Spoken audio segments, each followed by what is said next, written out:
খুলনাতে গিয়েছি, আমি আমার দেশের বাড়ি হচ্ছে নড়াইলে। রাজশাহীতে আগামী আমার স্যার বলেছেন 15 তারিখে আমারই তত্ত্বাবধানে ওখানে ইনশাআল্লাহ আপনাদের দোয়া থাকলে আমরা একটা বৃহৎ ওখানে একটা মিটিং করতে চাচ্ছি।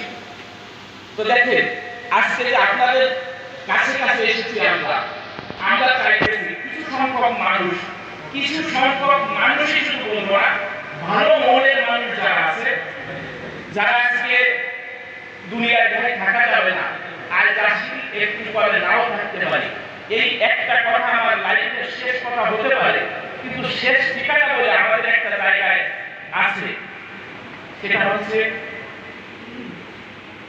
উপায় যাইতে হবে নাকি? মৃত্যুর পরে যে জীবনের শুরু আছে, শেষ বলতে কোনো কথা নেই, শেষ বলতে কোনো কথা নেই।